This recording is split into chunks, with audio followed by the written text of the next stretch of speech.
Telepedo.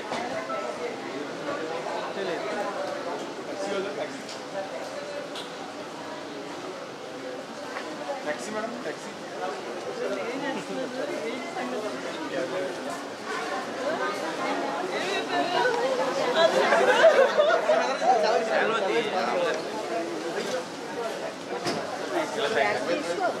Dilip.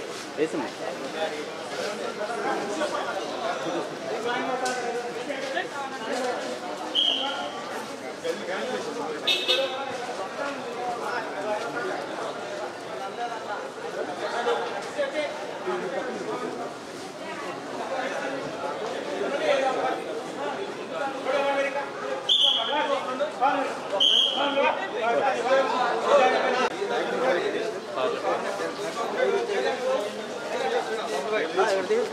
మూడు నెలల తర్వాత నేను ఎలక్షన్స్ అయిపోయినాక ఫ్యామిలీ గురించి లండన్ వెళ్ళడం జరిగింది. ఆ టైంలో ఇక్కడ వరదలు అలానే ఇక్కడ చాలా ఇష్యూస్ జరిగినాయి. అన్ఫార్చునేట్లీ నేను మా ఫ్యామిలీతో ఉండడం వల్ల ఇక్కడికి రాలేకపోయాను. ఇప్పుడు ఇక్కడే ఉండి రాజకీయాల్లో యాక్టివ్గా పాల్గొని ఇక్కడ కార్యకర్తల్లో కేడర్లో ఉత్సాహం నింపి పార్టీని ముందుకు తీసుకెళ్లాలని, మళ్ళీ ప్రత్యక్ష రాజకీయాల్లో మంచి పాత్ర పోషించాలని వెనక్కి వచ్చాను. సో ఇక నుంచి నేను ఏలూరు జిల్లాలోనే ఉంటాను, ఇక్కడే అవైలబుల్లో ఉంటాను. ఎవరికి ఏ ప్రాబ్లం ఉన్నా సరే నా ఆఫీస్కి వచ్చి నాతో మాట్లాడవచ్చు. కాంగ్రెస్ పార్టీ ఎంపీగా పోటీ చేశాను ఏలూరు. ఇప్పుడు ఏలూరులో పోటీ చేశాను కాబట్టి కాంగ్రెస్ పార్లమెంటరీ నియోజకవర్గ ఇన్ఛార్జిగా బై డిఫాల్ట్ నేనే అవుతాను.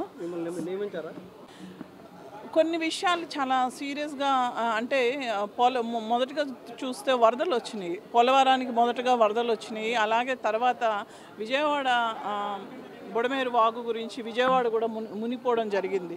కానీ గవర్నమెంట్ ప్రతిస్పందించినప్పుడు వాళ్ళు ప్యాకేజీ ఇచ్చినప్పుడు విజయవాడ లోతట్టు ప్రాంతాల వాళ్ళకి చాలా ప్యాకేజీ ఇచ్చారు, చాలా మంచి పరిణామం. కానీ పోలవరంలో వరదలు వచ్చి ఏలూరు పరిసర ప్రాంతాలు మునిగిపోయినప్పుడు ఇప్పటి వరకు ఇంకా గవర్నమెంట్ దానికి ప్యాకేజ్ ఇవ్వలేదు. అది చంద్రబాబు నాయుడు గారు ఒకసారి ఆలోచించి అక్కడ వరద ముప్పికి గురైన ప్రాంతాల వారికి కూడా ప్యాకేజ్ ఇస్తే చాలా బాగుంటుంది. అది ఇంకా దాని గురించి బాబు గారు ఇంకా ఏం మాట్లాడలేదు.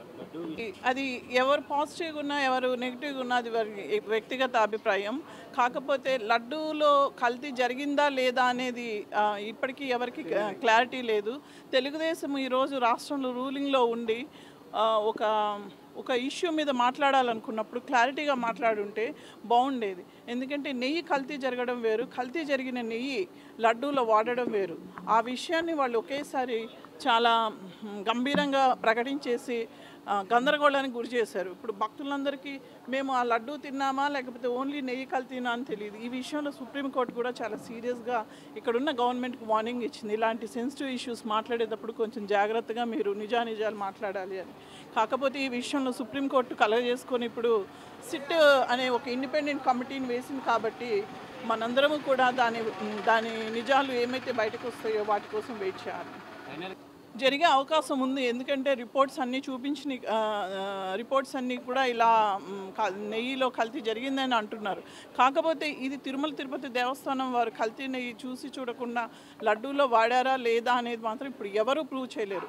కాబట్టి అలాంటి ఒక సందేహాన్ని భక్తుల మీదకి వదిలేస్తే మాత్రం ఇది చాలా ఏమంటారంటే మనోభావాలు దెబ్బతినే విషయం. కాబట్టి ప్రూఫ్లు లేకుండా జరిగింది అని చెప్పలేము. నెయ్యి మాత్రమే కల్తీ జరిగింది, లడ్డు కాదు అని అనుకుంటున్నాం ఈ పరిస్థితుల్లో. నుంచి మేము యాక్టివ్గా ఉండబోతున్నాం. నియోజకవర్గంలో యాక్టివ్గా అన్ని కార్యక్రమాల్లో పాల్పంచుకోబోతున్నాం. అలాగే ఇక్కడికి సంబంధించిన అభివృద్ధి కార్యక్రమాల్లో మేము ప్రతిసారి కూడా మా వాయిస్ మేము రేస్ చేస్తాం ప్రజల తరఫున.